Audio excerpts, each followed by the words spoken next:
স্বাগত জানাচ্ছি একাত্তর জার্নালের সঙ্গে আছি আমি মাহবুব হাসান। সংবাদ পর্যালোচনা ভিত্তিক নিয়মিত এই অনুষ্ঠানে আমরা খবরের নানান বিশ্লেষণ করি। পত্রপত্রিকায়, টেলিভিশন, ডিজিটাল মিডিয়া এবং নিউজ পোর্টালে যেসব খবর শিরোনাম হয়ে থাকে তা আমরা জানিয়ে দিই। সেই খবরের সঙ্গে যুক্ত মানুষদের আমরা সংযুক্ত করি আমাদের আলোচনার টেবিলে। আমাদের স্টুডিও এবং অনলাইনে সংযুক্ত থাকা অতিথিরা সেসব খবরের গভীরে ঢোকেন। আজ আমার সঙ্গে আছেন প্রধান উপদেষ্টার সিনিয়র সহকারী প্রেস সচিব জনাব ফয়েজ আহমদ। আপনাকে স্বাগত জানাচ্ছি সংবাদ যুগে। দর্শক, বিভিন্ন সময়ে খবর পর্যালোচনায় আরও অতিথি জার্নালে যুক্ত হবেন। শুরুতে শাহ ইফতেখার তারিক, কেন্দ্রীয় সাংগঠনিক সম্পাদক, ইসলামী আন্দোলন বাংলাদেশ, একটু যুক্ত করে নেব তাকে। একই সঙ্গে শামসুজ্জামান দুদু, বিএনপির কেন্দ্রীয় ভাইস চেয়ারম্যান, তাকেও একটু যুক্ত করে আপনাদের স্বাগত জানাচ্ছি একাত্তর জার্নালে। শাহ ইফতেখার তারিক, ওই বক্তব্যে, জামায়াতের সেক্রেটারি জেনারেলের ওই বক্তব্যে তিনি বলেছেন যে 100 আসন তারা শরিকদের জন্য ছেড়ে দিতে পারেন, সামনে যে নির্বাচনী জোট তারা করবেন। আমরা জানি যে একটা যুগপৎ আন্দোলনে আছেন আপনারা জামায়াত ইসলামের সঙ্গে, আরও অপরাপর আরও কয়েকটি দলের সঙ্গে একটি যুগপৎ আন্দোলনে আছেন অভিন্ন কয়েকটি দাবিতে। আপনারা কি নির্বাচনী জোটটু কি হচ্ছে নাকি আপনাদের? সেরকম কোনো অগ্রগতি আছে কি, ঘোষণা আছে? ধন্যবাদ আপনাকে। আমার সঙ্গে যারা উপস্থিত রয়েছেন আপনাদের স্টুডিওতে এবং অনলাইনে যারা যুক্ত রয়েছেন তাদেরকেও শুভেচ্ছা জানাচ্ছি, এবং এই মুহূর্তে যারা আমাদের দেখছেন তাদেরকেও ইসলামী আন্দোলন বাংলাদেশের পক্ষ থেকে জানাচ্ছি প্রাণ ঢালা শুভেচ্ছা। আপনি যে প্রশ্নটি করেছেন যে কোনো নির্বাচনী জোট হতে যাচ্ছে কিনা, যে দেখুন, আমরা এই বিষয়ে সুস্পষ্ট বক্তব্য আগেই দিয়েছি। আমরা বলেছি যে আমরা আমাদের ভোটগুলোকে ইসলামের পক্ষের যারা ভোট দিতে চায় তাদের জন্য একটি বাক্স রাখতে চাই। এই জন্য আমরা আমাদের সমঝোতা কার্যক্রম চলমান আছে, বিভিন্ন রাজনৈতিক দলের সাথে আমাদের কথাবার্তা চলছে। এটাই হচ্ছে বর্তমান অবস্থা। কিন্তু কোনো জোটে আমরা যাব না, এটা আমাদের সিদ্ধান্ত। আমাদের কোনো জোটে আমরা যাব না, কারণ নেতৃত্বে যাব না, বা আমাদের নেতৃত্বেও কাউকে আনবো না। হ্যাঁ, নির্বাচনী একটা সমঝোতা হতে পারে, আসন ভিত্তিক সমঝোতা হতে পারে, এবং যেহেতু আমরা যে দাবিতে মাঠে আছি সেই দাবিগুলো আদায়ের মধ্য দিয়ে, সেই দাবিগুলো আদায়ের জন্য আমরা রাজপথেও সেই সমঝোতাকে আরেকটু মজবুত করতে চাই। এই হচ্ছে আপনার প্রশ্নের উত্তর। জি, না মানে একটি বাক্স আপনারা রাখতে চাইছেন, মানে এক বাক্সে যাতে ইসলামের পক্ষের ভোট যায়, সেই মানে সেই যে পক্ষের বলে আপনারা যাদেরকে ভাবছেন তাদের মধ্যে কি বিএনপিও আছে?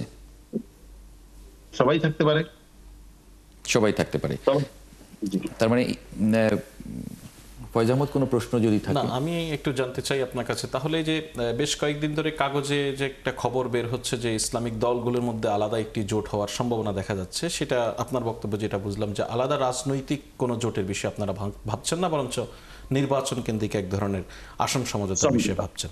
আমি একটু আপনার কাছ থেকে বুঝতে চাই যে আপনারা যে একই সঙ্গে যে আন্দোলন, যুগপৎ আন্দোলন করছেন বেশ কিছু দাবি নিয়ে, তার মধ্যে একটি অন্যতম দাবি হচ্ছে সংসদ নির্বাচনে পিআর পদ্ধতি ইন্ট্রোডিউস করার বিষয়ে। আপনারা কি সেই দাবি থেকে তাহলে খানিকটা সরে আসলেন? না, একেবারেই না, একেবারেই না। আমরা আমাদের দাবিতে অটল আছি এবং আমরা সেই দাবি নিয়ে রাজপথে জনতার কাছে আমরা যাচ্ছি। এখানে আপনি যে বিষয়টির দিকে ইঙ্গিত হয়তো করতে চাচ্ছেন যে আপনারা পিআর এর পক্ষে আন্দোলন করছেন, আবার প্রার্থী কিভাবে চূড়ান্ত হয়, এটা হয়তো আপনার একটা প্রশ্নের জায়গা হতে পারে। এই জায়গাটা আমাদের স্বচ্ছ যে পিআর হলেও তো আমাদেরকে প্রার্থী দিতে হবে। পিআর হলে তো এমন না যে নির্বাচন হওয়ার পরে আমরা প্রার্থী কে কে হবে তা সিলেক্ট করব। পিআর এর যে পদ্ধতি সেটা হচ্ছে যে আমরা আমাদের প্রার্থী তালিকা জমা দিব, সেটা ওপেন হতে পারে, সেটা ক্লোজ হতে পারে। অতএব আমাদের প্রার্থী বিষয়ক চূড়ান্ত ইসলামী আন্দোলন বাংলাদেশ বহু আগেই করে রেখেছে, এবং সেটা একটা চমৎকার পদ্ধতিতে তৃণমূলের মতামতের ভিত্তিতে আমরা সেই প্রার্থী তালিকা চূড়ান্ত করে রেখেছি। এবং আজকে দেখলাম জামাতে ইসলামীও তাদের বক্তব্যে তারা বলেছেন যে তারাও তাদের প্রার্থী তালিকা চূড়ান্ত করেছেন। এখন এই প্রার্থী তালিকার মধ্যে হয়তো আমাদের সমঝোতা হতে পারে। আমি আশা করছি যে আপনার উত্তরটি আমি দিতে পেরেছি। না, সেক্ষেত্রে আপনাদের এই যে আগামী নির্বাচনে আপনারা যে প্রক্রিয়ার মধ্য দিয়েই হোক আপনারা অংশগ্রহণ করতে যাচ্ছেন, আপনারা সেই প্রস্তুতি নিচ্ছেন, সেক্ষেত্রে আপনাদের আগামী নির্বাচনে পিআর পদ্ধতির এই দাবি নিয়ে কি আপনারা মানুষদের কাছে, ভোটারদের কাছে যাওয়ার জন্য এই ভোটকে একটা উপলক্ষ হিসেবে বেছে নেবেন কিনা? সেটা তো অনেক পরের বিষয়। আমরা চাইবো যে এবারের নির্বাচনটাই পিআর পদ্ধতিতে হোক। যদি তা হয় তাহলে তা দেশের জন্য, দেশের মানুষের জন্য মঙ্গলজনক হবে, এবং যারা পরবর্তীতে ক্ষমতায় যাবেন তাদের জন্য মঙ্গলজনক হবে। কেননা আমরা একটা অস্বাভাবিক পরিস্থিতির মধ্য দিয়ে যাচ্ছি, এবং এই বিগত যে আমাদের দেশে যে পদ্ধতি প্রচলিত রয়েছে, এফপিটিপি পদ্ধতি, সেই পদ্ধতিতেই যদি আমরা নির্বাচিত হয়, তাহলে যে নতুন ভাবে নির্বাচিত হবে সে অত্যন্ত বড় চ্যালেঞ্জের মুখোমুখি হবে। আমি আশা করছি যারা একটু রাজনীতি সচেতন তারা সবাই বুঝতে পারবেন যে কি ধরনের চ্যালেঞ্জের মুখোমুখি তারা হতে পারেন। কিন্তু সেটা যদি পিআর ভিত্তিতে হয়, তাহলে একটা জাতীয় সরকার বা একটা সম্মিলিত সরকার হবে, রাস্তায় কেউ থাকবে না, সবাই মোটামুটি যারা প্রতিনিধিত্বশীল রাজনৈতিক দলগুলো আছে তারা সংসদে যাবে, সংসদ কার্যকর হবে, রাস্তা উত্তাল হবে না, জনমানুষের জীবন বিঘ্নিত হবে না, এটাই আমরা মনে করছি। এবং কালো টাকা এবং পেশি শক্তির যে প্রভাব, এই কালো টাকার এবং পেশি শক্তির প্রভাবের মধ্য দিয়ে জাতীয় নির্বাচনের ম্যান্ডেট, মানুষের যে ম্যান্ডেট, সেই ম্যান্ডেট প্রভাবিত হবে না। এবং কালো টাকা এবং পেশি শক্তির প্রভাবের মধ্য দিয়ে যে নির্বাচন হয়, সেই নির্বাচনের মধ্য দিয়ে যারা ক্ষমতায় যায়, অবধারিতভাবে বিগত দিনের ইতিহাস আমাদের তাই বলে, তারা আস্তে আস্তে ফেসিবাদের দিকে অগ্রসর হয়। কারণ সিস্টেমটাই এমন যে 2000 কোটি টাকা বা 500 কোটি টাকা ব্যয় করে সে এমপি নির্বাচিত হয়, সে নিশ্চয়ই 1000 কোটি টাকা অর্জন না করে সে থামবে না, তার পকেটে আগে 1000 কোটি টাকা ঢোকাবে। যুক্তি আছে আপনার কাছে। আবারও ফিরবো আমি একটু শামসুজ্জামান দুদু আপনার কাছে একটু যেতে চাই। আজকে শিগগিরই আসন ভিত্তিক একক প্রার্থীকে সবুজ সংকেত দেবে বিএনপি, ঘোষণা করবে না, মানে ঘোষণা বলতে আনুষ্ঠানিকভাবে ঘোষণা করবে না, এটা যখন তফসিল হবে সেই সময়ে তারা তবে সবুজ সংকেত দেবেন এবং অন্যদের সঙ্গে একটা মানে আমরা যেটা বুঝছি আর কি, সেই জায়গায় মানে বিএনপিও কি একটা মানে নির্বাচনী প্রক্রিয়ার মধ্যে চলে গেল? অনেকে মনে করছেন যে জামায়াতে ইসলাম সহ অন্য রাজনৈতিক দলগুলো মাঠে নেমেছে নানান, এটা আসলে একটা নির্বাচনী একটা মানে আগে ভাগে একটু শুরু করে দেওয়ার একটা প্রক্রিয়ার মধ্যে। বিএনপিও এরকম ভাবছে কিনা, বিএনপিও এই কারণেই এই পথে যাচ্ছে কিনা? আপনাকে ধন্যবাদ। আজকে যারা আছেন আমার সহযোগী হিসাবে তাদেরকে শুভেচ্ছা, যারা বিভিন্ন মাধ্যমে এই অনুষ্ঠান দেখছেন অথবা শুনছেন তাদেরকে শুভেচ্ছা, অভিনন্দন। আসলে বিএনপি তো 16-17 বছর ধরে একটা ভালো নির্বাচনের প্রত্যাশায় আন্দোলন করেছে, রাস্তায় থেকেছে, গুম হয়েছে, শাহাদত বরণ করেছে, জেল খেটেছে, মামলার আসামি হয়েছে। তো আমরা কোন পর্যায়ে শেখ হাসিনার কোন নির্বাচনে অংশগ্রহণ করি নাই, এবং 18 বাদ দিলে সবগুলো নির্বাচনে আমরা বর্জন করেছি, এবং 18তেও যে 3টে নির্বাচন যেভাবে তামাশার মধ্য দিয়ে নিয়ে গেছে ওইভাবে আমরা দেখেছি। তো স্বাভাবিক কারণে এই আন্দোলনের বড় বিষয়টি ছিল একটা ভালো নির্বাচন, প্রতিনিধিত্বমূলক একটি সংসদ তৈরি হোক এবং একটা ভালো সরকার তৈরি হোক। কিন্তু সেই জিনিসটি গত 15-16 বছরে হয়নি, এবং একটা পর্যায়ে গণঅভ্যুত্থান হয়েছে, স্বৈরতন্ত্রের পতন ঘটেছে, এবং শেখ হাসিনা সহ তার দলের এমপি, মন্ত্রী এবং কি কর্মীরাও বিভিন্ন পর্যায়ে তারাও হয় পালিয়ে গেছে, নয়তো আত্মগোপনে গেছে। সবকিছুই কিন্তু গণতন্ত্রের উত্তরণের জন্য, সেই গণতন্ত্র উত্তরণের জন্য একটি নির্বাচন খুব জরুরি। তো স্বাভাবিক কারণে আমরা এই নির্বাচনের প্রক্রিয়ার মধ্যে আন্দোলন যেমন করেছে, নির্বাচন প্রক্রিয়াতেও আমরা ধারাবাহিকভাবে আমাদের একটা প্রস্তুতি ছিল, এখনো আছে। তো জামাত তো অলরেডি সব আসনে কম বেশি আমি যতটা জানি বা শুনেছি 298টা তারা প্রার্থী দিয়েছে। তো প্রার্থী দিয়েছে, হয়তো তারা সমঝোতা হলে কিছু কিছু জায়গায় প্রার্থী প্রত্যাহার করতে পারে, মানে তাদের নির্বাচনী কৌশলটা এখনো স্পষ্ট না। শুধু তারা না, সব দলই তার শরিকদের সঙ্গে আলোচনা করছেন, একটা মেরুকরণ পর্যায়ে আছে। তো এই মেরুকরণ যখন সম্পূর্ণ হবে, জোট অথবা জোটের বাইরে যখন নির্বাচন হবে, অথবা সমঝোতা ভিত্তিক একটা অবস্থা তৈরি হবে, অর্থাৎ জোট হওয়ার পরেও কিছু দলের সঙ্গে হয়তো সমঝোতা হতে পারে, জি, তো সবকিছুই হবে নির্বাচনে ভালো করার জন্য। কোনো প্রশ্ন? তো স্বাভাবিক কারণে একটা প্রস্তুতি থাকতে হবে। তো সেই প্রস্তুতিটি দেরিতে অথবা আগে এইভাবে না দেখে যে এখন প্রস্তুতিটা কতটুকু এগিয়েছে, এইভাবে যদি আমরা দেখি তাহলে বলা যায় যে আমার বিবেচনায় বিএনপি তার লক্ষ্য অর্জনের জন্য একটি দৃশ্যমান কাজ আছে, একটি অদৃশ্য অর্থাৎ জি, আড়ালে অফিসিয়াল সেই কাজটা হচ্ছে।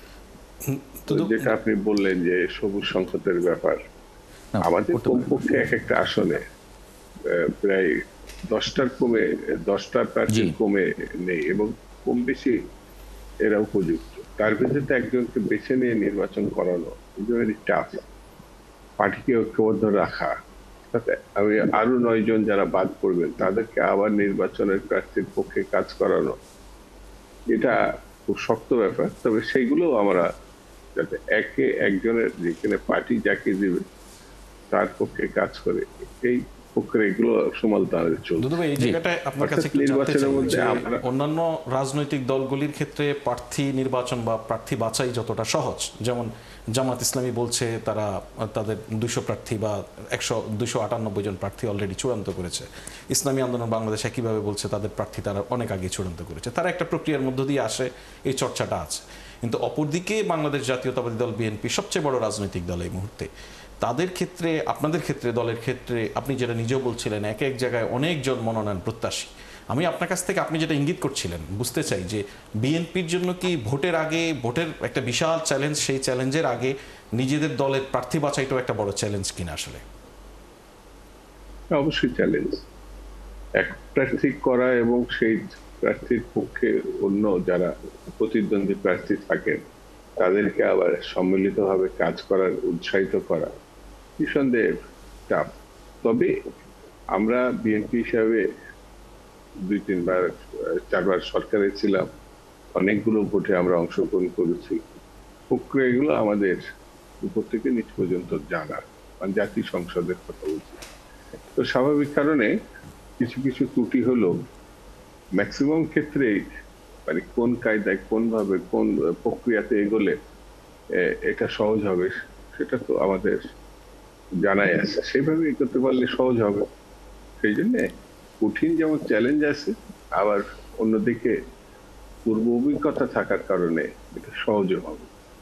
জি, বিরতির পরে আপনার কাছে আমার একটা প্রশ্ন থাকবে। 2018 সালে আপনারা যেরকম একাধিক প্রার্থী দিয়েছিলেন, আমার যতদূর মনে পড়ে 2 জন করে প্রার্থী আপনারা দিয়েছিলেন, তখন এটা একটা স্ট্র্যাটেজি ছিল। নমিনেশন কোথাও বাতিল হয়ে গেলে সেটার একটা যেহেতু একটা গভীর ষড়যন্ত্র ছিল। হ্যাঁ, সেটা আপনারা আজ করেই করেছিলেন। এ নিয়ে আমার একটা প্রশ্ন আছে, এবারে আসলে আপনারা একক করছেন নাকি সেরকমও কিছু তালিকা রাখবেন? বিরতির পরে এসে আপনার কাছ থেকে এই প্রশ্নের উত্তরটা একটু আমি আশা করব। দর্শক, 71 জার্নালে ফিরে আসছে একটা ছোট্ট বিরতির পর, সঙ্গে থাকবেন আশা করি। জনাব শামসুজ্জামান দুদু, আপনার বিরতির আগে যে প্রসঙ্গটি আপনার কাছে রেখে গিয়েছিলাম তার সঙ্গে যদি একটু যুক্ত করি, 2018 সালের নির্বাচনে আপনাদের এক ধরনের বাস্তবতা ছিল, সেখানে আপনাদের প্রার্থীদেরকে অযোগ্য ঘোষণা করা হয় কিনা সেটা এক ধরনের চ্যালেঞ্জ ছিল তখন বিএনপির জন্য। আপনারা একটা স্ট্র্যাটেজি নিয়েছিলেন। এবারে বলা হচ্ছে, আপনি নিজেই উল্লেখ করলেন যে কোথাও 5 জন, 7 জন, 10 জন বা তার চেয়ে বেশি প্রার্থী এখানে তৈরি হয়েছে, কারণ দীর্ঘদিন ধরে দলটি নির্বাচনের বাইরে তা রাখা হয়েছে। দীর্ঘদিন ধরে তারা আন্দোলন সংগ্রামে ছিলেন, অনেক নেতাই, ত্যাগী নেতা সেখানে তৈরি হয়েছেন, তাদেরও সেখানে আকাঙ্ক্ষা তৈরি হয়েছে। এটা একটা চ্যালেঞ্জ হবে বলে অনেকে বলছেন। সেই জায়গায় আপনাদের আসলে কোনো স্ট্র্যাটেজি থাকবে কিনা, মানে কি স্ট্র্যাটেজি এবার থাকবে? চ্যালেঞ্জের প্রসঙ্গটা তো একটু আগে আমরা আলাপ করলাম যে একাধিক প্রার্থী থাকলে এবং তার যদি একাধিক যোগ্য প্রার্থী থাকে তার ভিতর থেকে একজনকে বাছলেও যোগ্য প্রার্থী তো থেকেই যায়। একাধিক যখন থাকে তাদেরকে আবার ওই প্রার্থীর পক্ষে কাজ করানো, এটা তো চ্যালেঞ্জ অবশ্যই। তো সেটি আমাদের দলের মধ্যে আলোচনা হচ্ছে এবং কিরকম কায়দায় কিভাবে এগোনো যায় সে ব্যাপারেও এক ধরনের আলোচনাও আছে। 2 নম্বর হচ্ছে আপনি একাধিক প্রার্থীকে মনোনয়ন, ওই যে 18 সালের ঘটনা উল্লেখ করে আপনি যেটা বললেন, সেটা তো একটা স্বৈরতান্ত্রিক ব্যবস্থার মধ্যে। তখন নির্বাচন কমিশন টুটো জগন্নাথ ছিল বলে আমার ধারণা। এবং এই ছোট জগন্নাথ সরকার যা বলতো তাই করতো তারা। অর্থাৎ আমাদের প্রার্থীরা যদি একজন থাকে তাহলে সেটা বাতিল করে নির্বাচন করা তাদের জন্য খুব একটা কষ্টকর ব্যাপার ছিল না। তো সেই সময় আর এই সময়ের ভিতর তো কিছু পার্থক্য আছে। স্বৈরতন্ত্রের পতন হয়েছে, গণতন্ত্রের উত্তরণের জন্য একটি নির্বাচনের একটা ফেয়ার ইলেকশনের একটা পরিবেশও কম বেশি তৈরি হয়েছে। তো স্বাভাবিক কারণে এখন একাধিক প্রার্থী তো প্রয়োজন পড়বে না। কিন্তু অনেক জায়গায় তো মানে দাঁড়িয়ে যেতে পারেন, মানে একাধিক প্রার্থী আপনাদের দলেরই মানে বিদ্রোহী হয়ে যাবার, বিদ্রোহী প্রার্থী হওয়ার চ্যালেঞ্জ। ওইটা আরেকটা প্রসঙ্গ।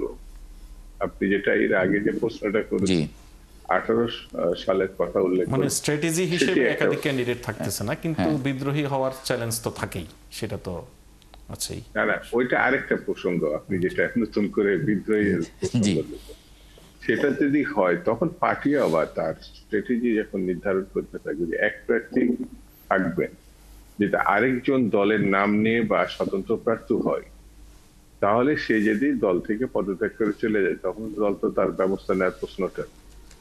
আর দলের মধ্যে থেকেই যদি সে আবার প্রার্থী হয় তখন দলীয় একটা সিদ্ধান্ত থাকতে হবে, কারণ সে একজন প্রার্থীকে দিয়েছে। তো সেই ক্ষেত্রে সংগঠনগত ভাবে গঠনতন্ত্র মোতাবেক তার বিষয়ে একটি শাস্তিমূলক ব্যবস্থা তো যাবে সেই বিদ্রোহী প্রার্থী। তো সেটি আরেকটি ব্যাপার, এবং সেটি এখনই বলা যাবে না। নির্বাচনে প্রার্থী ঘোষণা, নির্বাচন প্রক্রিয়া যত এগোতে থাকবে তখন কম বেশি এই বিষয়গুলো কোথায় গিয়ে দাঁড়াবে এটা তার উপর নির্ভর করতে হবে। তবে আমার দৃঢ় বিশ্বাস যে দল দীর্ঘদিন লড়াই, সংগ্রাম, ত্যাগ, নির্যাতনের মধ্য দিয়ে আসছে, তারা দলের অবশ্যই দাবিদার হতে পারে, কিন্তু দলের বিবেচনাকে আবার প্রার্থীদেরকে মাথায় রাখতে হবে যাতে দল ক্ষতিগ্রস্ত না হয়। অর্থাৎ আচরণগত ঘটনার মধ্যে দিয়ে দল ক্ষতিগ্রস্ত হলে পারে, তো সেও তো ক্ষতিগ্রস্ত হবে, নেতা কর্মী যারা আছে তারা তো গণতন্ত্র ক্ষতিগ্রস্ত হবে। এই বিষয়টি যদি মাথায় রাখে তাহলে আমার মনে হয় চ্যালেঞ্জ হলেও এটা মীমাংসা করা খুব দুরূহ এবং কষ্টকর হবে না। শাহ ইফতেখার তারিক, মানে নির্বাচনের প্রক্রিয়ার মধ্যে সবগুলো রাজনৈতিক দলই আসলে প্রার্থী দেবার মধ্য দিয়ে মনে হচ্ছে কার্যত আসলে নির্বাচনের দিকে এগিয়ে যাচ্ছে। আপনারা যে দাবিগুলো করেছেন সেই দাবিগুলোর পক্ষে আপনারা জনমত তৈরির চেষ্টা করছেন। এটাকে অনেকে এটা দেখছেন যে এটা একটা নির্বাচনী প্রক্রিয়ায় জনমত তৈরির জন্যই বা জনমত নিজেদের পক্ষে টেনে আনার একটা বা মাঠ দখলে রাখার একটা প্রক্রিয়ার মধ্যে বলছেন অনেকে। সেই জায়গায় ইসলামী আন্দোলন বাংলাদেশ সবগুলো আসনেই আসলে প্রার্থী দিচ্ছে কিনা, 300 আসনেই, নাকি তারা যে জোট বা স্ট্র্যাটেজির কথা বললেন সেটা মাথায় রেখে করবে? ধন্যবাদ আপনাকে। আমার মনে হয় যে এই বিষয়ে কে কিভাবে দেখছে এটা একান্তই তাদের নিজস্ব বিষয়। আমরা মনে করছি যে দেশের জন্য, মানুষের জন্য, এদেশের সুন্দর সুষ্ঠু সরকার পরিচালনার জন্য যে পদ্ধতি সর্বোত্তম, আমরা সেই পদ্ধতিটাকে আগামী নির্বাচনে চাচ্ছি। আর আপনি যেটি বললেন যে আমরা প্রার্থী, হ্যাঁ, আমরা তো আমাদের 300 আসনের প্রার্থী আমাদের চূড়ান্ত করা আছে, এবং সেই প্রার্থীদের যে সমস্ত বিষয়, যে সমস্ত প্রস্তুতির বিষয় থাকে একটি সংগঠনের মধ্যে, সেই সমস্ত প্রস্তুতিও আমরা ইতোমধ্যে সম্পন্ন করেছি অনেক আগেই। এবং এর আগেই আমি বলেছি যে নির্বাচন ক্রিয়ার পদ্ধতি হলেই আমাদের এই প্রার্থীরাই আমাদের সেই তালিকায় স্থান পাবে। তো আমরা নির্বাচন চাই। অনেকে বলেন যে আমরা নির্বাচনকে পেছাতে চাই, এটা একেবারেই অসত্য কথা, এটা ঠিক নয়। কারণ হচ্ছে যে নির্বাচন ছাড়া এই অন্তর্বর্তীকালীন সরকারকে তো আমরা দীর্ঘদিনের জন্য দেশের জন্য কল্যাণকর মনে করি না। কারণ জনগণের ম্যান্ডেট নিয়ে একটি বা কিছু রাজনৈতিক শক্তি ক্ষমতায় আসবে, এটাই তো আমাদের চাওয়া। জি, কিন্তু আপনারা যে আন্দোলন করছেন সেখানে 5টি যে দফা আছে, 5টি চাওয়া আছে আপনাদের। সেই চাওয়ার মধ্যে একটি হচ্ছে যে সব দলের জন্য লেভেল প্লেইং ফিল্ড তৈরি করা। লেভেল প্লেইং ফিল্ড কি এখন নেই, মানে কোন জায়গায় আপনাদের আপত্তি? আপনি আজকে যখন প্রথম সংবাদটি পড়ছিলেন, বিভিন্ন অনলাইনের সংবাদ পড়ছিলেন, তার প্রথম সংবাদটি যেটা ছিল, একটি জেলায় একটি একজন সাংবাদিককে কুপিয়ে হত্যা করা হয়েছে। আপনি এই খবরটির গভীরে যদি যান তাহলে বুঝতে পারবেন যে আইন শৃঙ্খলা পরিস্থিতি কোন অবস্থায় আছে।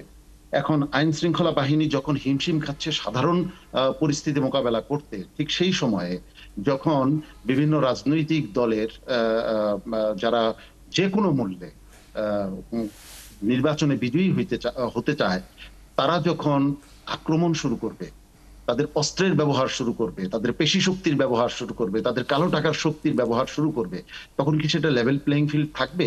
আমাদের উদ্বেগের জায়গা হচ্ছে সেটা, আমাদের উৎকণ্ঠার জায়গা হচ্ছে সেটা।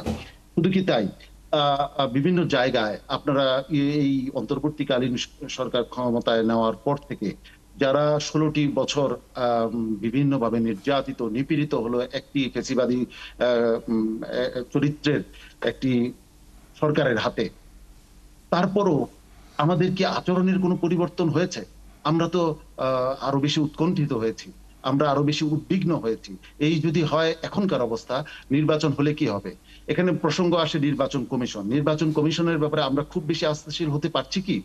তিনি কয়েকদিন আগে বললেন হঠাৎ করে যে কল রেকর্ড ফাঁস হওয়ার ভয়ে তিনি ফোনে কথা বলেন না। তিনি যদি সঠিক কথা বলেন, আমার সাথে যদি কারো কথা হয়, সেই কথার মধ্যে যদি কোনো অন্যায্য কথা না থাকে, কোনো পক্ষপাত না থাকে, তাহলে সেই কল রেকর্ড ফাঁস হলে কি আসে যায়? না, তাহলে তো মানে আপনি যেগুলো বলছেন এগুলোর অনেকটাই ফয়েজ আহমদ আপনার কাছে প্রশ্ন এসে যায়, মানে এগুলোর বিষয়ে আপনি যেহেতু সরকারের অংশ। দেখুন, প্রথম কথা হচ্ছে যে নির্বাচনের লেভেল প্লেইং ফিল্ড যেটা নিয়ে ভাই কথা বলছেন বা ওনারা আন্দোলন করছেন, নির্বাচনের লেভেল প্লেইং ফিল্ড, আমি লেভেল প্লেইং ফিল্ড কথাটা যখন আসে, একদম যদি আক্ষরিক অর্থে লেভেল প্লেইং ফিল্ড আপনি চিন্তা করেন, লেভেল প্লেইং ফিল্ড কখনো আক্ষরিক না। যেটা হয় সেটা হচ্ছে নির্বাচনের জন্য একটি উপযোগী পরিবেশ, সবাই যেন তার নির্বাচনী কার্যক্রম প্রচারণা চালাতে পারে। ধরুন কথার কথা, বিএনপি এর আগে 4 বার সরকারে গেছে, বিএনপি যেই উচ্চতার দল, এখন যদি গণ অধিকার পরিষদ বলে যে বিএনপির সমান অবস্থায় আমাকে সরকার পৌঁছে দিতে হবে, সেটা তো সম্ভব নয়। রাজনৈতিক দলের ক্যাপাসিটি দিয়ে সে কার লেভেল হয়ে উঠবে সেটা তার বিষয়। সরকারের দায়িত্বটা বা নির্বাচন কমিশনের দায়িত্বটা কি? নির্বাচন কমিশনের দায়িত্ব হচ্ছে প্রতিদ্বন্দ্বী যে সমস্ত প্রার্থী থাকবেন, সেই প্রার্থীরা যেন নির্বিঘ্নে, প্লেয়ারদেরকে কিন্তু লেভেলে আসতে বলা হচ্ছে না, বলা হচ্ছে ফিল্ডটা লেভেল থাকে। হ্যাঁ, আমি বলছি ফিল্ড যদি এবড়ো-থেবড়ো থাকে সবার জন্যই তো এবড়ো-থেবড়ো। হ্যাঁ, প্রতিদ্বন্দ্বী প্রার্থীকে আপনি সমানভাবে সকল সুযোগ সুবিধা দেওয়ার ক্ষেত্রে বিবেচনা করতে পারছেন কিনা সেটা খুব গুরুত্বপূর্ণ। আনফরচুনেটলি সেটা যদি নির্বাচন কমিশন করতে ব্যর্থ হয়, মানে কিন্তু সেটা যদি সরকার আইন শৃঙ্খলা পরিস্থিতি কি একটা কনসার্ন? আইন শৃঙ্খলার কনসার্ন আছে, কিন্তু আপনি ধরুন এই যেই হত্যাকাণ্ডের কথা নিয়ে বলছেন, এই জায়গায় দৈনিক প্রথম আলোর যে শিরোনাম আপনি দেখছিলেন, সেখানে দেখছিলেন যে বাগেরহাটে একজন সাংবাদিককে কুপিয়ে হত্যা। অপরদিকে আপনি বিডি নিউজে যে খবরটা দেখেছেন, সেখানে দেখেছেন যে একজন রাজনৈতিক কর্মী, তিনি সাম্প্রতিক সময় সেখানে বিএনপির একটি নির্বাচনে, তাদের কাউন্সিল হচ্ছে সারা দেশে, সেই নির্বাচনের সাংগঠনিক সম্পাদক ক্যান্ডিডেট ছিলেন। তো আপনি পরিচয় আসলে কোনটাকে দেখবেন? কিন্তু এইসব পরিচয় বাদ দিয়ে গেলেও আপনি যদি কনক্রিট জায়গায় আসেন, একটা হত্যাকাণ্ড তো হয়েছে। এখন ধরুন আমরা এখানে কথা বলছি, এখানে যদি আমরা একটা বিতণ্ডায় জড়াই, সেটা পুলিশ এসে তো আপনাকে রক্ষা করতে পারবে না। তো নির্বাচনের পরিবেশ বা নির্বাচনের সময়কার যে লেভেল প্লেইং ফিল্ডের বিষয়ে আমরা কথা বলি সব সময়, আইন শৃঙ্খলা সেখানে না অনেক গুরুত্বপূর্ণ হয়ে ওঠে না। সেখানে প্রার্থী এবং ভোটাররা একটা স্ট্রং ভিজিলেন্স তৈরি করে। মানুষ যখন একটা ভোট নিয়ে আগ্রহ দেখায়, মানুষের মধ্যে যখন এই আগ্রহটা তৈরি হয়, প্রার্থীরা অর্থাৎ দলগুলি যদি সমান সুযোগ পেয়ে নির্বাচনী প্রচারণায় অংশ নিতে পারে, তাহলে কিন্তু হুট করে চাইলেই দুদুভাই তার আসনে যেই অপোনেন্ট থাকবে ওনার উপর চড়া হতে পারবেন না। ওনাকে বারবার চিন্তা করতে হবে এখানে ভোটাররা নির্বাচন নিয়ে সক্রিয়, আমি যদি এমন কোনো আচরণ আমার অপোনেন্টের সঙ্গে করি, সেটার প্রভাব আলটিমেটলি আমার ভোটে গিয়ে পড়বে। সুতরাং ওটাই একটা নির্বাচনের যখন শিডিউল ঘোষণা হয়, প্রার্থীরা যখন মাঠে থাকেন, ভোটাররা যখন সক্রিয় থাকেন, ইটসেলফ একটা ভিজিলেন্স তৈরি হয়ে যায় সোসাইটির মধ্যে, তখন অটোমেটিক্যালি জেনারেল ক্রাইমগুলি কমে আসে। আর নির্বাচনের দিনকার অর্থাৎ ভোটের দিনের যেই শৃঙ্খলা পরিস্থিতির কথা আমরা বলি, সেটা দেখুন একটি কেন্দ্রে ট্রেডিশনালি বা নিয়মতান্ত্রিকভাবে আমাদের এখানে যে ডিপ্লয়মেন্টটা হয়, ধরেন 8 জন আনসার তার মধ্যে লাঠি হাতে 4 জন, লাঠি ছাড়া 4 জন, তারপরে 4 জন পুলিশ, তার মধ্যে লাঠি সহ অস্ত্র সহ 2 জন, অস্ত্র ছাড়া 2 জন। এই সংখ্যক সর্বোচ্চ 14 থেকে 18 জন ডেপ্লয়মেন্ট, এই সংখ্যক মোতায়েন দিয়ে কখনোই আপনি সুষ্ঠু ভোট করতে পারবেন না, আনটিল আনলেস পলিটিক্যাল পার্টিগুলি নিজেরা ওই দায়িত্বশীল জায়গায় থাকেন। মানে প্লেয়াররা যদি ফেয়ার প্লে না করে। এখন যদি কথার কথা আমার ভাইয়ের ইসলামী আন্দোলন বাংলাদেশ, উনি হুট করে সিদ্ধান্ত নিয়ে নিলেন আমি এই কেন্দ্র দখল করে বসবো, তখনই তারা সংঘাত তৈরি হওয়ার সম্ভাবনা তৈরি হয়। উনি যদি ভোটারদের প্রতি আস্থাটা রাখতে পারেন যে ভোটাররা যে রায় দিবে সেটার জন্য আমি দিনের শেষ বেলা পর্যন্ত অপেক্ষা করব, তখন দেখবেন আপনার এগুলি নিয়ে কোনো দুশ্চিন্তা নাই। আপনি প্রার্থী ভোটারকে কনভিন্স করবে নাকি ভায়োলেন্স করবে, সো ভোটার যখন মূল নিয়ামক হিসেবে আপনি বেছে নেবেন, তখন আপনার পক্ষে সম্ভব না আপনি গিয়ে সব ভোট বাক্স, ব্যালট বাক্স এগুলি উৎখাত করবেন। আচ্ছা, এখানে আবার আইনি সুরক্ষার একটা ব্যাপার আছে। আইনি সুরক্ষার ব্যাপারটা কি, এক সময় কিরকম ছিল যে শেখ হাসিনা তার স্বার্থে এই জিনিসগুলি সব আইন থেকে তুলে দিয়েছিল।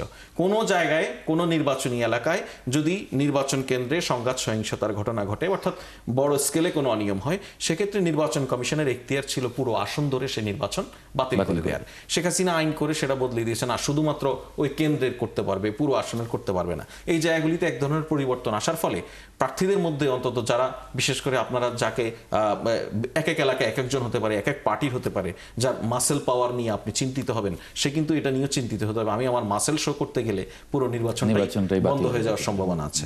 সুতরাং এই সমস্ত বিবেচনা থেকে আপনার কিছু লজিস্টিক্স বা ভোটারদের এবং প্রার্থীদের সক্রিয়তা এবং আইনি সুরক্ষা, এসব মিলিয়ে একটি দারুণ নির্বাচনের পরিবেশ নিশ্চিত করা যাবে বলে আমার বিশ্বাস। জি, শামসুজ্জামান দুদু, আপনার একটু মন্তব্য আশা করছি এ ব্যাপারে, যে আপনি নির্বাচন নিয়ে ওনাদের যে ধরনের কনসার্ন বা লেভেল প্লেইং ফিল্ড বলতে যে কনসার্ন, একই সঙ্গে আপনি ফয়েজ আহমদের বক্তব্য শুনলেন, আপনার মন্তব্য আশা করছি একটু। আসলে নির্বাচন এক একটা দল এক এক ভাবে দেখে, কিন্তু কমন একটা জায়গায় হচ্ছে সন্ত্রাস, আইন শৃঙ্খলা পরিস্থিতি, পারস্পরিক হিংস্রতা, মানে ভোটের স্বাভাবিক পরিস্থিতিটা যখন বিঘ্নিত মনে করা হয়, সেটা লেভেল প্লেইং ফিল্ড এক একজন এক এক ভাবে ব্যাখ্যা করেন। যারা ভোটের নিরাপত্তা পাচ্ছেন না তারা তো এটা বলবেনই, সেটা তো সরকারকে নিশ্চিত করতে হবে।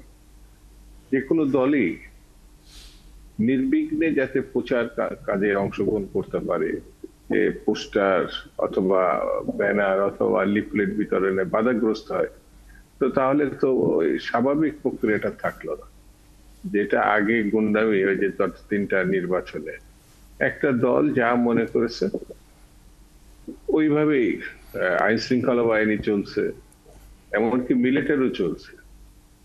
আর নির্বাচনে যারা কর্তা ব্যক্তি তারা তো মানে এখন যেটা বোঝা যায়, সেই সময় তো তাদের মুখোশ অন্য ধরনের পড়া ছিল।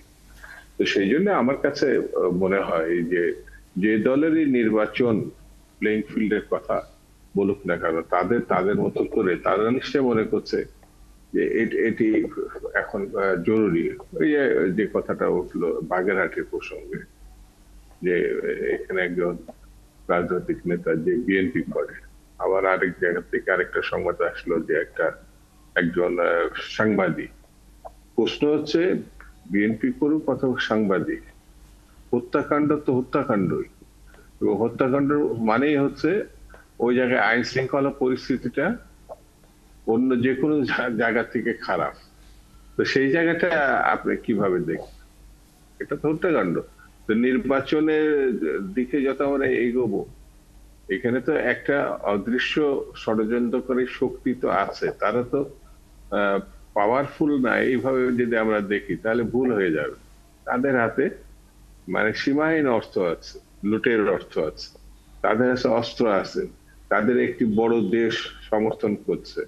সেহেতু সেই ক্ষেত্রে সরকারের ভূমিকাটা কি, এটা তো মানে বিভিন্ন রাজনৈতিক দল তো সরকারকে সমর্থন করছে, বিএনপি সহ। তো তাদের সঙ্গে এই বিষয়টি মাথায় নিতে হবে সরকারকে, যে দুর্বলতা কোনো জায়গায় আছে কিনা। আর সবথেকে বড় কথা, রাজনৈতিক দলগুলো যদি তার নেতা কর্মী এবং দেশবাসীকে কম বেশি মানে আস্থায় এই দুই জায়গায় নিয়ে আনতে পারে, তাহলে পরে বড় শক্তি হচ্ছে দেশবাসী বা ভোটাররা।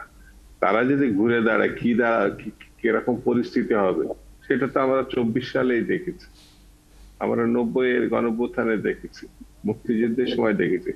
জনশক্তি এবং জনগণ এরা ঠিক থাকলে বাকিগুলো কম বেশি আস্তে আস্তে ঠিক হবে।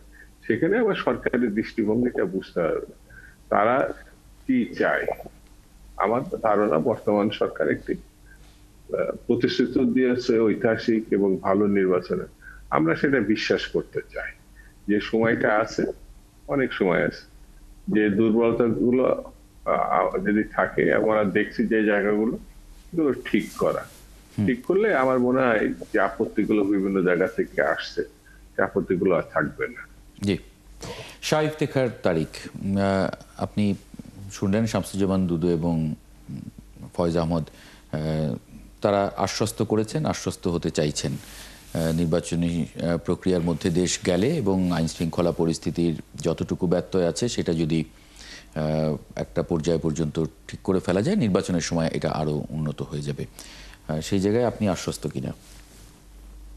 দেখুন, আমরাও তো আশ্বস্ত হতে চাই, আমরাও এই আশা অন্তরে লালন করতে চাই যে এত বছর, 53টি বছর পার হয়ে গেল, একটি সুন্দর বাংলাদেশ আমরা গঠন এখনো পর্যন্ত করে উঠতে পারলাম না।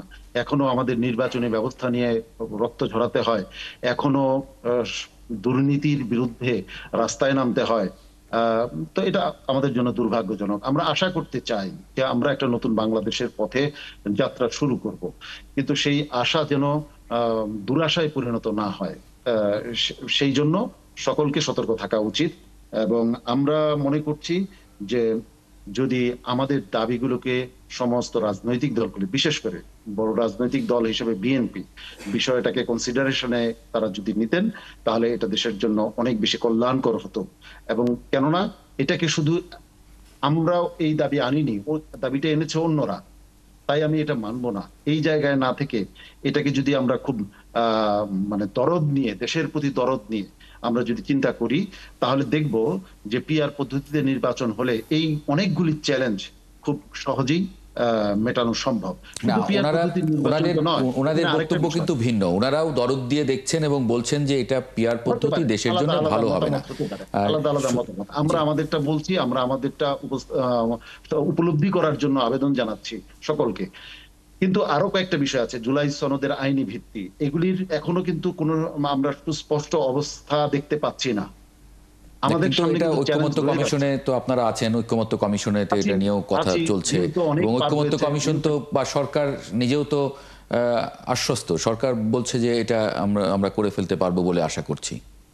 করে ফেলতে পারলে আমরা সাধুবাদ জানাবো, এবং আমরা আশা করব যে ঐকমত্য কমিশনের দীর্ঘ পরিশ্রমের মধ্য দিয়ে মোটামুটি যে যে জায়গাগুলিতে আমরা একমত হয়েছি, নোট অফ ডিসেন্ট সত্ত্বেও কারো কারো, সেই জায়গাগুলির যদি, এই বিষয়গুলির যদি একটা আইনি ভিত্তি আসে এবং এগুলি যদি বাস্তবায়ন নিশ্চিত হয়, তাহলে সেটা জাতির জন্য, দেশের জন্য মঙ্গলজনক হবে। আর যদি তা না হয়, তাহলে তো পরিস্থিতি আবার অন্যরকম হবে। এটা খুবই স্বাভাবিক, কারণ হচ্ছে যখন একটি গণ অভ্যুত্থান বা গণ আন্দোলন যখন রেজাল্ট নিয়ে আসতে না পারে, তখন কিন্তু আরেকটি গণ আন্দোলন বা তার চাইতে বড় গণ অভ্যুত্থান অবধারিত হয়ে যায়।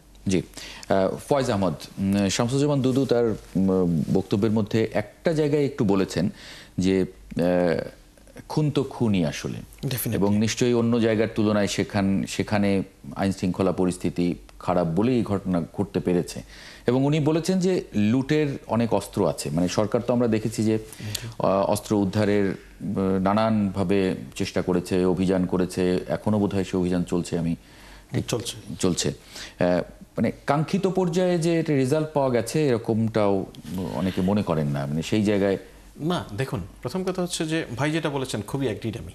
পরিচয় কি বা রাজনৈতিক পরিচয় নাকি অন্য পরিচয়, সবচেয়ে বড় কথা হচ্ছে একটা জায়গায় যখন একটা খুনের মতো ঘটনা ঘটে, সেখানে ল অ্যান্ড অর্ডার, ধরুন আগে ল অ্যান্ড অর্ডার ঠিক ছিল, একটা খুন হয়ে যাওয়ার পরে অটোমেটিক্যালি সেখানে একটু ডেটোরেট করার সম্ভাবনা তৈরি হয়, সেটা তো ট্রু, সেটা আছে, সেটা নিয়ে তো কাজ করার কোনো বিকল্প নেই। আপনি যদি সেটার সঙ্গে ভোটের পরিবেশকে রিলেট করতে চান, যদি আমরা ভোট থেকে এখনো সেই বাস্তবতায় অনেক দূরে, ধরেন ভোটের সময় এরকম একটা ঘটনা ঘটলো, তাহলে কি মেকানিজম? তাহলে তো আমাদের এখানে প্রচলিতভাবে যে পদ্ধতিটা আছে যে আপনার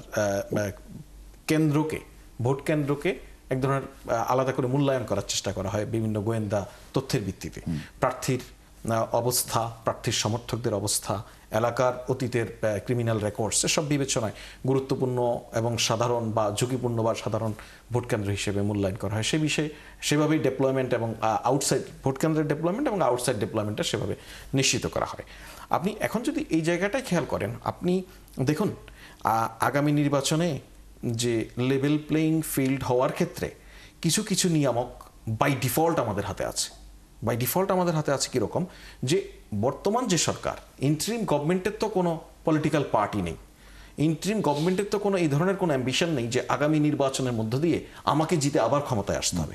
সুতরাং এইটা ইটসেলফ একটা বড় অ্যাডভান্টেজ আমাদের জন্য, যে যেই সরকারের দায়িত্বে থাকা অবস্থায় নির্বাচন অনুষ্ঠিত হবে সেই সরকারের নিজের নির্বাচনী বা রাজনৈতিক কোনো অভিপ্রায় নেই। অপরদিকে আপনি যদি খেয়াল করেন, আমাদের নির্বাচন কমিশন সবচেয়ে গুরুত্বপূর্ণ ভূমিকা পালন করে এই সময়। দুদুভাই যেটা বলছিলেন যে অতীতের নির্বাচন কমিশনগুলি আজ্ঞাবহ হয়ে কখনো কখনো ঠুটো জগন্নাথ বলেছেন, ভাই আমি তো দেখেছি যে ঠুটো জগন্নাথের চেয়ে নিচে। ঠুটো জগন্নাথ কিছু করণীয় থাকে না, ওরা প্রোঅ্যাক্টিভলি কিভাবে অনিয়ম করা যায় সে বিষয়ে সক্রিয় ছিল। আপনি যদি লেটেস্ট এক্সাম্পল দেখেন যে ফরমার দুইজন চিফ ইলেকশন কমিশনার মানুষের হাতে কিভাবে নিগৃহীত হয়েছে, অপমানিত হয়েছে, শুধুমাত্র মানুষের ভোটাধিকার কেড়ে নিয়ে একটি বাজে ফালতু নির্বাচন করার মধ্য দিয়ে আওয়ামী লীগকে বারবার ক্ষমতায় রাখার অভিপ্রায় থেকে তারা যেটা করেছে সেটার পাবলিক রেজাল্ট তারা পেয়েছে। এই রেজাল্টটা যে ওনারাই পেয়েছেন শুধু তা নয়, এটা ওনারা ওনাদের শাস্তি হয়তো বা পাচ্ছেন বা এক ধরনের ইয়ের মধ্যে আছেন, কিন্তু ভবিষ্যতে যে সমস্ত নির্বাচন হবে সেটা কিন্তু এক্সিস্টিং নির্বাচন কমিশন বা ভবিষ্যতে কখনো কখনো যখন এখানে নির্বাচন কমিশনগুলি গঠিত হবে তাদের জন্য একটা এক্সাম্পল সেট হয়ে থাকলো। আপনি যদি আপনার অর্পিত দায়িত্ব নিষ্ঠা এবং ন্যায়পরায়ণতার সাথে পালন না করেন, তাহলে এর ফিডব্যাকটা কি হতে পারে এটার একটা এক্সাম্পল সামনে আছে।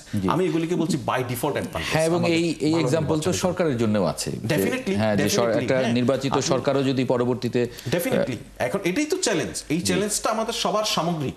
সবার জন্য আমরা এই 24-এ এত রক্তের বিনিময়ে, এত রক্তক্ষয়, এত বড় অভ্যুত্থান, এর সবকিছু কেন হয়েছে? আপনি যদি মূলে যান তাহলে আমার নির্বাচনী ব্যবস্থাটাকে কমপ্লিটলি ভন্ডুল করে দেওয়া, নষ্ট করে দেওয়া, এই ব্যবস্থা ভেঙে পড়ার কারণেই তো এই সমাজে নানা অনিয়ম তৈরি হয়েছে। সুতরাং এর মধ্য দিয়ে আসা একটা অভ্যুত্থানের সরকার, অভ্যুত্থানের শক্তি, তারা যদি একটি ভালো নির্বাচন তাদের মাধ্যমে যদি না হয় তাহলে তো জাতি নিরাশ হবে। সুতরাং সেই জায়গাটা আমাদের সবার জন্য চ্যালেঞ্জ। আমরা অভূতপূর্ব একটি ভালো নির্বাচন করতে চাই, এইটার বিষয়ে সরকার আন্তরিক। ইভেন সবচেয়ে বড় বিষয় হচ্ছে ভোটের সবচেয়ে বড় যে স্টেক হোল্ডার, ভোটার, ওনারা আন্তরিক এবং রাজনৈতিক দলগুলিও আন্তরিক। এই আন্তরিকতা যদি একটা সন্নিবেশ আমরা ঘটাতে পারি নির্বাচনের মধ্য দিয়ে, তাহলে একটা দারুণ সুন্দর বাংলাদেশের দিকে আমরা যাব। একটা ছোট বিরতিতে যাব, তার আগে আমি এই আলোচনাটা এখানে শেষ করে যেতে চাই। শাহ ইফতেখার তারিক এবং শামসুজ্জামান দুদু, আপনাদের দুজনকে অনেক ধন্যবাদ যুক্ত হবার জন্য আজকে ৭১ জার্নালে। দর্শক, একটা ছোট্ট বিরতি নিয়ে ফিরছি। জার্নালের সঙ্গে থাকবেন আশা করি। মোহাম্মদ আব্দুর রহমান খান, উপপরিচালক চলতি দায়িত্বে, আবহাওয়া অধিদপ্তর, ওনাকে একটু যুক্ত করে নিলাম। মোহাম্মদ আব্দুর রহমান খান, পরিস্থিতি কি সামনের দিনগুলোতে হবে বা কদিন পর্যন্ত এর প্রভাবটা থাকবে? ধন্যবাদ। গত 30শে সেপ্টেম্বর বাংলাদেশের দক্ষিণে যে বঙ্গোপসাগর আছে, সে বঙ্গোপসাগরে একটু লঘুচাপ সৃষ্টি হয়েছিল। সেই লঘুচাপ সৃষ্টি হয়ে আস্তে আস্তে সে ঘনীভূত হয়ে শক্তিশালী হয়ে সুস্পষ্ট লঘুচাপ এবং পরবর্তীতে নিম্নচাপ এবং পরবর্তীতে গভীর নিম্নচাপে রূপ নিয়েছিল। সে আস্তে আস্তে পশ্চিম দিকে এবং উত্তর পশ্চিম দিকে অগ্রসর হয়ে ভারতের উড়িষ্যা উপকূল অতিক্রম করে এখন স্থল নিম্নচাপে ছত্তিশগড়ের উপরে আছে। সে আস্তে আস্তে বৃষ্টি দিয়ে দুর্বল হয়ে যাচ্ছে এবং বর্তমানে সে উত্তর পশ্চিম দিকে অগ্রসর হচ্ছে এবং পরবর্তীতে আরো উত্তর পশ্চিম দিকে অগ্রসর হওয়ার পরে সে আসলে উত্তর দিকে অগ্রসর হবে। এর প্রভাবে বাংলাদেশে গত 2 দিন বেশ বৃষ্টিপাত হয়েছে, কোথাও কোথাও অতি ভারী বৃষ্টিপাত হয়েছে। যেমন 30 তারিখে রাতে ঢাকাতে আমরা 206 মিলিমিটার বৃষ্টিপাত রেকর্ড করেছিলাম, যা অতি ভারী বৃষ্টিপাতের মধ্যে পড়েছে। ফলে জলবদ্ধতার সৃষ্টি হয়েছিল, যা 6 ঘন্টার মধ্যে 134 মিলিমিটার বৃষ্টিপাত আমরা রেকর্ড করেছি। এই বৃষ্টিপাতটি আসলে রাত্রে হয়েছিল বিদায় মানুষ অনেকটা ভোগান্তির মধ্যে কম পড়েছিল। তারপরেও কিন্তু ঢাকা শহরে বৃষ্টিপাতে জলবদ্ধতার সৃষ্টি হয়েছিল। আর এই নিম্নচাপটি যেহেতু এখন স্থল নিম্নচাপে পরিণত হয়েছে, আস্তে আস্তে দুর্বল হয়ে যাবে এবং ভারতের ভিতরে আছে। সে যেহেতু উত্তর দিকে অগ্রসর হচ্ছে, এখন আস্তে আস্তে বাংলাদেশের যে খুলনা অঞ্চল, সেই সাথে রাজশাহী এবং রংপুর, এই অঞ্চলগুলো উপর দিয়ে সে কিন্তু বৃষ্টিপাতে আরো 2 দিন মোটামুটি অব্যাহত রাখার সম্ভাবনা আছে। তবে এর পরবর্তীতে 6 তারিখ বা 7 তারিখ পর্যন্ত রংপুর বিভাগ এবং ময়মনসিংহ বিভাগ এসব অঞ্চলে কিন্তু কোথাও কোথাও ভারী বৃষ্টিপাতের সম্ভাবনা রয়েছে। মানে শুরুর দিকে খুলনার উপরে যাবে, তারপরে ধীরে ধীরে এটা উপরের দিকে উত্তরের দিকে উঠে রংপুর পর্যন্ত আসলে এখন যে তার অবস্থান, সে কিন্তু আসলে ভারতের ছত্তিশগড় যে অঞ্চলটি আছে সে অঞ্চলে অবস্থান করছে এবং আস্তে আস্তে দুর্বল মানে হয়ে যাচ্ছে। এর প্রভাবে যে বৃষ্টিপাত, সেই বৃষ্টিপাতের জি জি জি জি বৃষ্টিপাতটা প্রভাবে বৃষ্টিপাত আসলে খুলনা অঞ্চল এবং রাজশাহী এবং রংপুর বিভাগ এসব অঞ্চলে বৃষ্টিপাতের প্রবণতা কিছুটা বৃদ্ধি পাবে আস্তে আস্তে আগামী 2 দিন পর্যন্ত। কিন্তু অন্য অঞ্চলগুলোতে বৃষ্টিপাতের প্রবণতা কিছুটা কম থাকবে। আর যেহেতু এখন বর্ষাকাল, বৃষ্টিপাত থাকবে কিন্তু বৃষ্টিপাতের প্রবণতা কিছুটা কম থাকবে অন্য অঞ্চলগুলোতে। আর এই সতর্ক সংকেত যেটা দেওয়া হয়েছে সমুদ্র বন্দর এবং নৌবন্দরে, এগুলো কি উঠে যাবে কবে নাগাদ? ধন্যবাদ। আসলে বঙ্গোপসাগরে যেহেতু একটা সিস্টেম ডেভেলপ করেছিল, সেখানে কিন্তু প্রচুর বাতাস ছিল এবং বৃষ্টিপাত হয়েছে, ফলে আমরা 4টি বন্দরকে 3 নম্বর স্থানীয় সতর্কতা সংকেত জারি করেছিলাম। সে সংকেত হয়তো আর 1 দিন বা 2 দিন পর্যন্ত আমরা হয়তো রাখবো, এর পরিস্থিতির উপর নির্ভর করবে। যদি পরিস্থিতি আরো কিছুটা উন্নত হয় হয়তো 1-2 দিনের মধ্যে আমরা সাগরের যে সংকেত সে সংকেত উঠিয়ে ফেলবো। তবে নদী বন্দরগুলোতে কিন্তু আমরা প্রতি 6 ঘন্টা পর পর এর পরিস্থিতি দেখে আমরা কিন্তু সংকেত রেখে দেই। যদি আমাদের দেখি নদী বন্দরগুলো আমাদের কোনো সংকেত লাগে না, তাহলে আমরা প্রতি 6 ঘন্টা পর পর আপডেট করে দেই।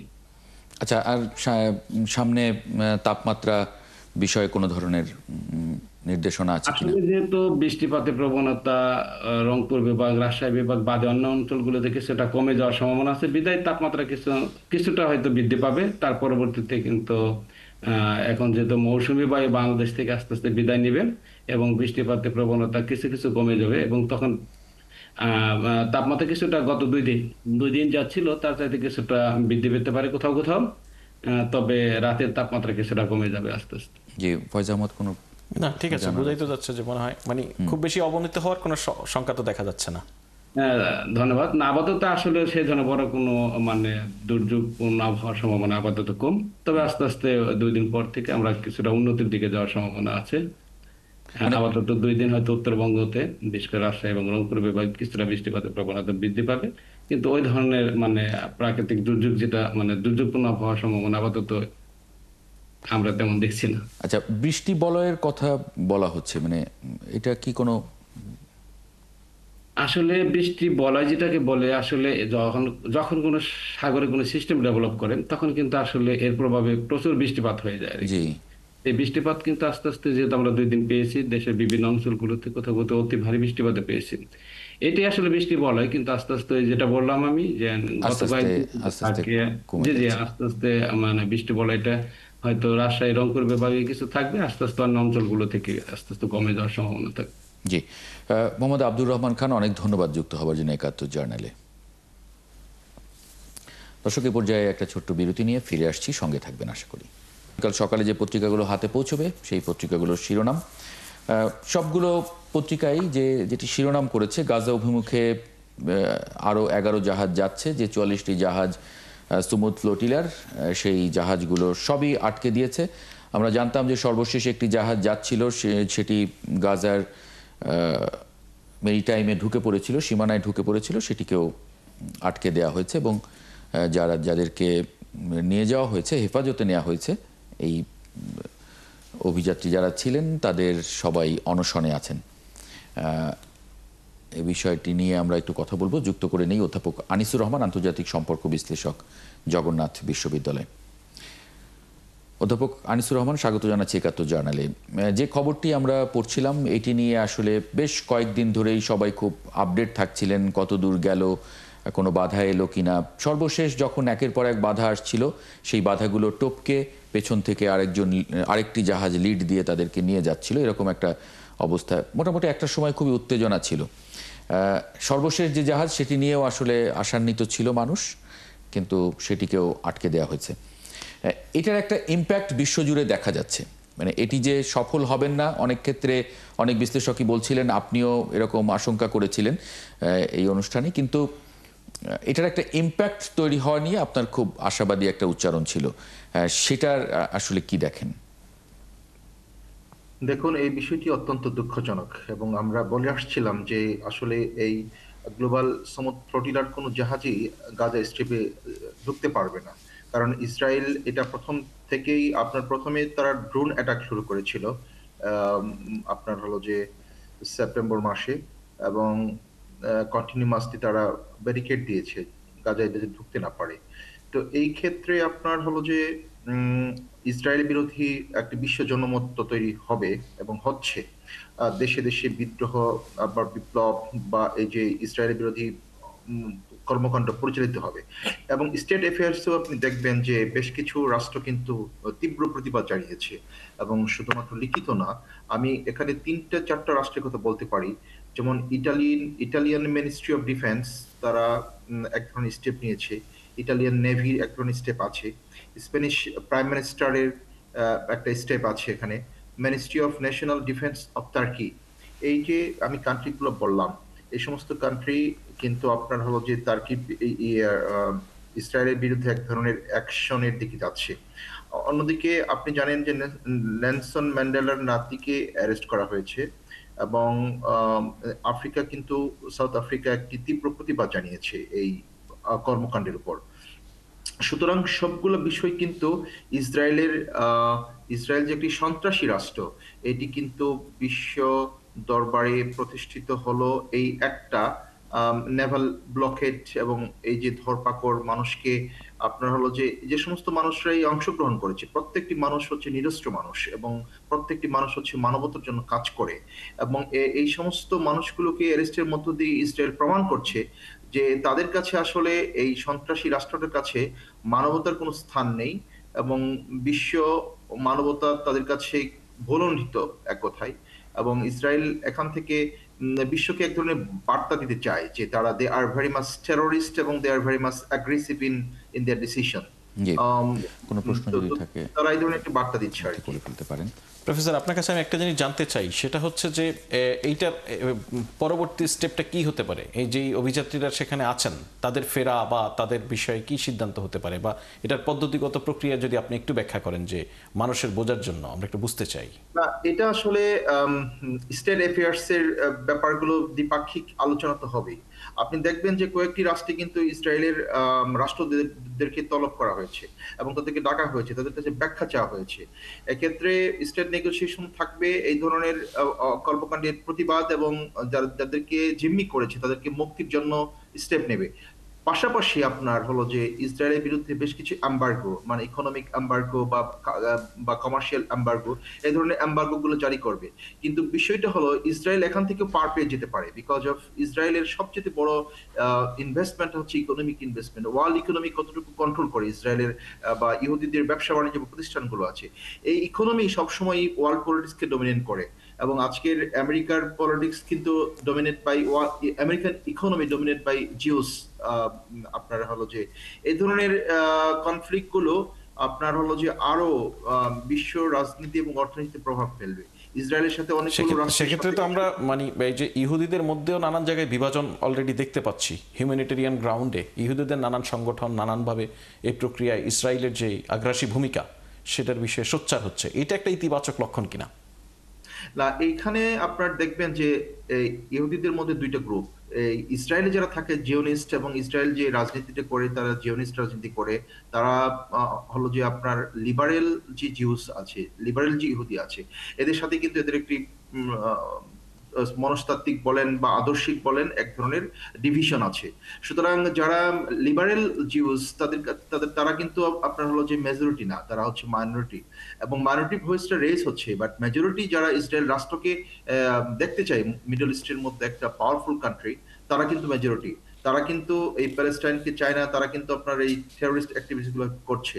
হ্যাঁ, this is a good sign যে আপনার ইহুদিদের মধ্যেও মানবতাবাদী কিছু সংগঠন বা কিছু ব্যক্তি এটার বিরুদ্ধে ইসরায়েলের এই ধরনের অ্যাগ্রেশনের বিরুদ্ধে রেজ করছে, ভয়েস রেজ করছে। That is a good sign, but this is not enough to solve this problem.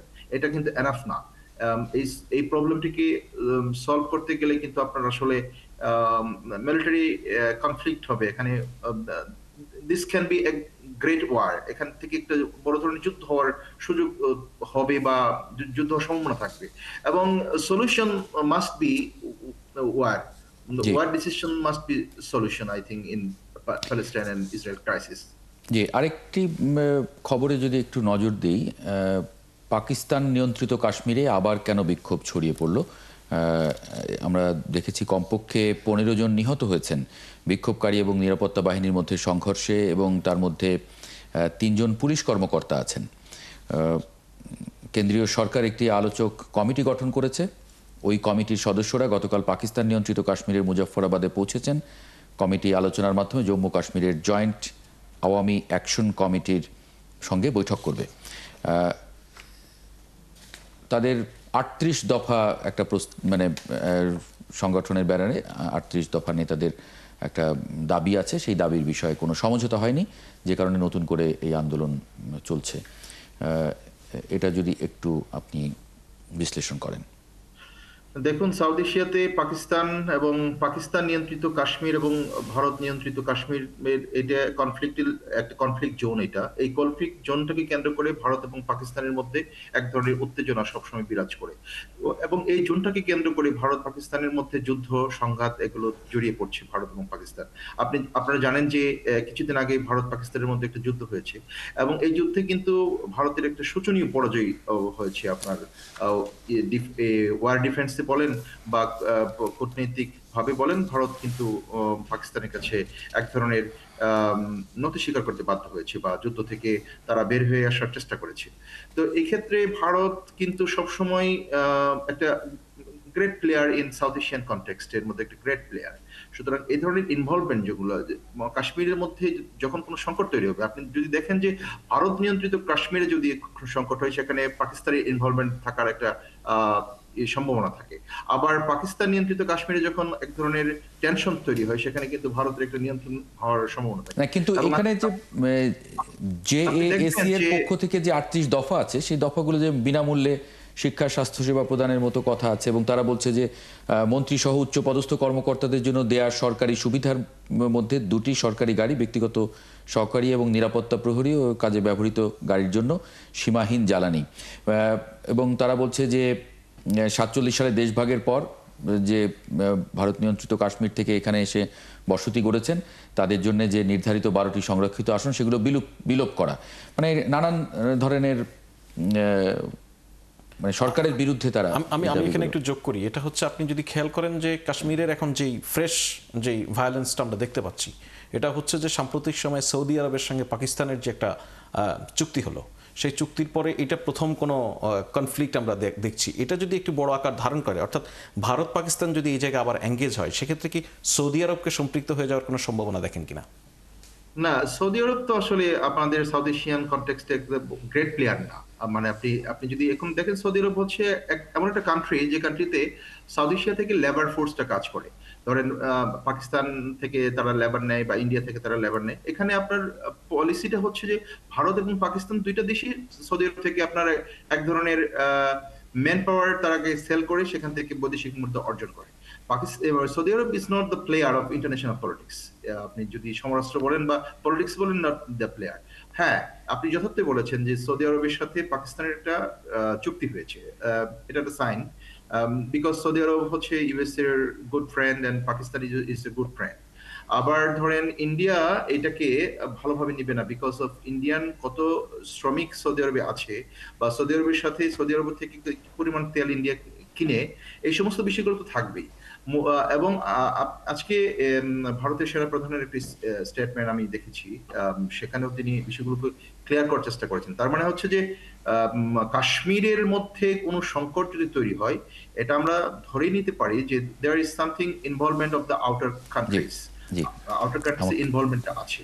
হ্যাঁ, কাশ্মীরদের যে ধরনের আপনার হলো যে দাবি দেওয়াগুলো, এই দাবি দেওয়াগুলো নিশ্চয়ই আপনার হলো যে সঠিক দাবি দেওয়া, বিকজ অফ কাশ্মীর এমন একটা অভাগা একটা নেশন, যেখানে আপনার হলো যে তারা না হতে পেরেছে স্বাধীন, না হতে পেরেছে পাকিস্তানের পার্ট, না হতে পেরেছে তারা ইন্ডিয়ার পার্ট।